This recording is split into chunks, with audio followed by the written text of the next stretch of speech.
नमस्कार किसान भाइयों, किसान साथियों।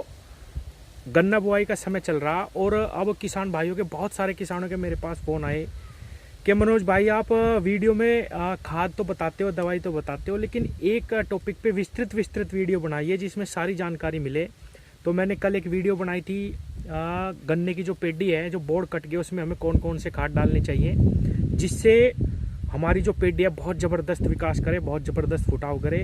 आज की इस वीडियो में किसान भाइयों हम बात करेंगे कि गन्ने की जो बुआई है उस समय पे हमें कौन कौन सी खाद लगानी, कौन कौन सी ऐसी मस्ट खाद है जो हमें गन्ने में डालनी चाहिए, जिससे हमारा जो गन्ना है वो बहुत जल्दी 30 से 35 दिन पे ही ब्यात करना स्टार्ट करते, जमाव भी अच्छा हो जाए हमारा, क्योंकि जमाव पे ही सारा सब कुछ डिपेंड करता है किसान भाइयों। और गन्ना एक बहुत मजबूत, एक बहुत सख्त फसल है। तो किसान साथियों, कौन कौन से वे खाद हैं, कब कब डालने, कैसे डालने, सारी बात करेंगे। किसान भाइयों, गन्ने में या किसी भी फसल में 90 दिन का जो समय होता है स्टार्टिंग का, वेजिटेटिव ग्रोथ करती है जब हमारी फसल, उस समय पे हमें बहुत ध्यानपूर्वक उर्वरकों का प्रयोग करना चाहिए, क्योंकि पौधे को जिस भी चीज़ की ज़रूरत है अगर वो उसे नहीं मिलती और शुरू के 90 दिन में अगर थोड़े दिन भी पीलापन फसल पे रह जाता है, फसल अच्छे से खाना नहीं बनाती, तो बहुत ज़्यादा नुकसान हमारी फसल में आता है। वो जो 10-15 दिन 20 दिन का भी पीरियड है, वो हमारी 1 से 1.5 फुट 2 फुट जो लंबाई गन्ने की जाने वाली है, जो फुटाव होने वाला है, जो कल्ले निकलने वाले, उन सब पे प्रभाव डाल देती है। और हमारी जो ओवरऑल निकलने का जो गन्ना का प्रोसेस है, बीघे में कितना गन्ना निकलने वाला है, वो सब प्रभावित हो जाता है किसान भाइयों। तो शुरू के 90 दिन हमें बहुत देख समझ के सारे के सारे जो पोषक तत्व है जो एक गन्ने को चाहिए या किसी भी फसल को चाहिए, उन पे बहुत ध्यान देने की आवश्यकता है किसान भाइयों। तो सबसे पहले मैं शुरुआत करूंगा खेत की तैयारी की। किसान भाइयों, आप किसी भी फसल में थोड़ा सा कम बवाई दे सकते हैं, लेकिन जब हम गन्ने के खेत की तैयारी करते हैं तो उसमें बहुत ज़बरदस्त बवाई करने की आवश्यकता है। रोटावेटर भी, उसके अंदर अगर आप हैरो चलाएंगे, हैरो भी और टिलर भी, बहुत गहरी जुताई करिए किसान भाइयों। और सबसे बड़ा पॉइंट मैं हर वीडियो में बताता हूँ किसान साथियों, चाहे आपको मोल खरीदना पड़े, आपको कूड़ी का खाद जरूर डालना। अगर आप 1 ट्रॉली का बीघा कूड़ी का खाद डाल देंगे तो आपका आधा काम हो जाएगा किसान साथियों, क्योंकि हमारी जो ज़मीन है वो एक्टिवेट हो जाती है। इसी के साथ साथ मैं एक और चीज़ बता दूं किसान भाइयों, अगर आपके पास कूड़ी का खाद नहीं है, आपकी ज़मीन सख्त है, जल्दी पानी मांगती है, तो आप वेस्ट डिकम्पोजर का प्रयोग करिए। मेरे पास है, अगर आप मेरे आसपास ही रहते हैं किसान भाइयों, बड़ौदा के आसपास ही रहते हैं, शामली, सहारनपुर, मुजफ्फरनगर, यहाँ पे रहते हैं, तो आप मेरे से बिल्कुल फ्री में वेस्ट डिकम्पोजर का कल्चर लेके जाइए। दूर जो मुझसे है मैं उनके पास भी पोस्ट के थ्रू भिजवा देता हूँ, अगर आपको चाहिए तो मैं भिजवा दूंगा। वेस्ट डिकम्पोजर एक ऐसी चीज़ है किसान भाइयों जो आपकी मिट्टी को सुधार देगा और आपका कम खाद में ही बहुत अच्छा उत्पादन होना शुरू हो जाएगा। अब अपने टॉपिक पे आते हैं किसान साथियों। बहुत गहरी जुताई करने के बाद, देसी कूड़ी का खाद निकालने के बाद, अब हम आते हैं बुआई पे। चाहे आप 28 इंच के किसान हैं, चाहे आप ट्रेंच विधि के किसान हैं, चाहे आप रिंग पिट विधि के किसान हैं, हमारा जो गन्ना है उसको शुरू में NPK, नाइट्रोजन, फास्फोरस और पोटास, इन सब की जरूरत पड़ती है जब हमारी आंख निकल के चलती है किसान साथियों। तो किसान भाइयों, कितनी कितनी मात्रा ले रही इनकी और इनके साथ हमें क्या क्या मिलाना, अब इस पे बात करते हैं। और 90 दिन के अंदर आपको किस तरीके से इन चीज़ों का इस्तेमाल करना, उस पर बात करते हैं। सबसे पहले एक चीज़ और मैं बता दूं किसान भाइयों, हमारे जो किसान भाई हैं सबसे पहले तो यही फंस जाते हैं स्टार्टिंग में बहुत सारे किसान, कि मैं DAP का प्रयोग करूं या NPK का प्रयोग करूं, अच्छा क्या रहेगा। किसान भाइयों, जैसा कि मैंने बताया, NPK हमारे पौधे को तीनों चीज़ की आवश्यकता पड़ती है बहुत ज़्यादा मात्रा में, तो NPK तो अच्छा है, यही है। लेकिन DAP पे बात करते हैं किसान भाइयों, इसके अंदर फास्फोरस बहुत ज़्यादा मात्रा में रहता है, और फास्फोरस एक ऐसी चीज़ है जो चलायमान बिल्कुल भी नहीं है। अगर आप उसको जड़ के पास देंगे तो ही वो बहुत अच्छा काम करेगा। तो किसान साथियों, DAP देने का जो सबसे उपयुक्त समय है वो बुआई के समय ही है। जब आप गन्ने की बुआई करें या किसी भी अन्य फसल की भी बुआई करें, तो आप DAP का प्रयोग अगर करना चाहते हैं उस टाइम पे करिए, आपको बहुत ज़बरदस्त रिजल्ट DAP निकाल के देगी। ऊपर डालने की बजाय आप DAP का अगर प्रयोग करना चाह रहे तो आप नीचे ज़मीन में प्रयोग करिए किसान साथियों।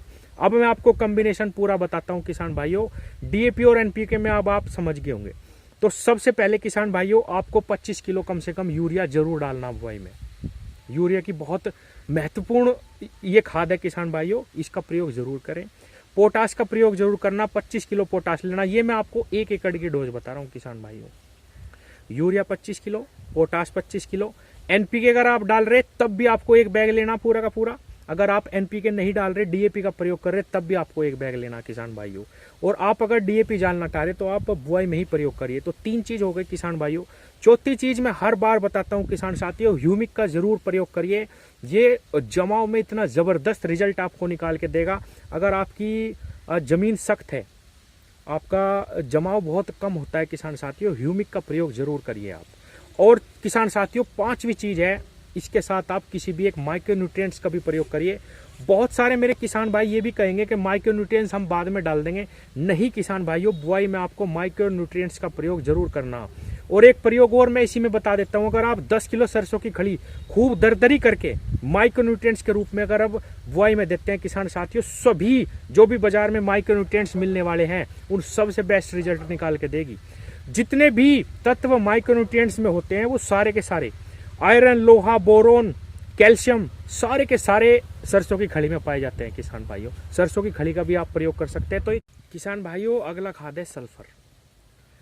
सल्फर भी बहुत जरूरी है हमारी फसल में बुआई के समय किसान साथियों। एक तो ये हमारी फसल में फंगस को भी बचाता है, फंगस पे ये बहुत अच्छा काम करता है। बुआई में आप सल्फर का भी प्रयोग जरूर करिए।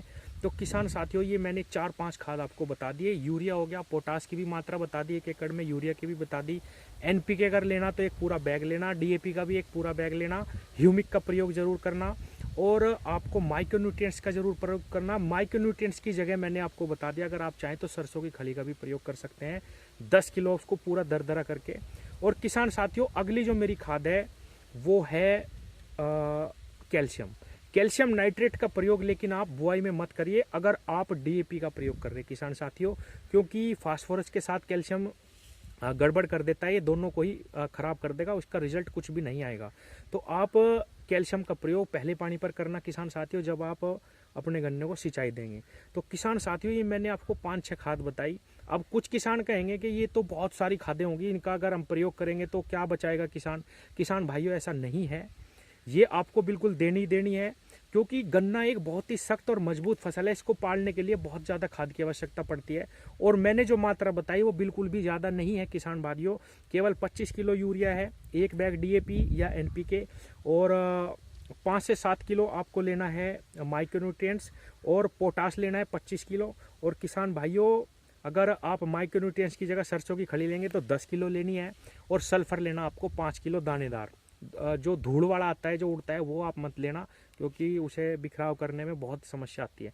इन सारे खाद्यों को आप एक जगह मिलाइए। गन्ने के टुकड़े जब आप अपने खेत में बिछा देते हैं उसके बाद आप इसको डालिए, आपको बहुत ज़बरदस्त रिजल्ट मिलेंगे। आपका जो गन्ना है वो एकदम से किसान साथियों जब उसकी जड़ निकलेगी, आप पानी दे देंगे पहला, तो बहुत ज़बरदस्त तरीके से ग्रोथ पे आ जाएगा।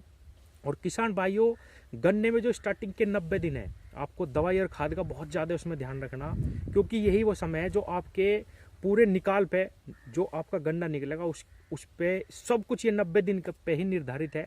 अगर शुरू में गड़बड़ होगी तो बहुत दिक्कत आ जाएगी। किसान भाइयों आगे आने वाली वीडियो में मैं आपको जमाव के बारे में, 28 इंच का जमाव बहुत अच्छा कैसे लें, किस तरीके से बुआई करें, 1 आँख का बोए या 2 आँख का बोए।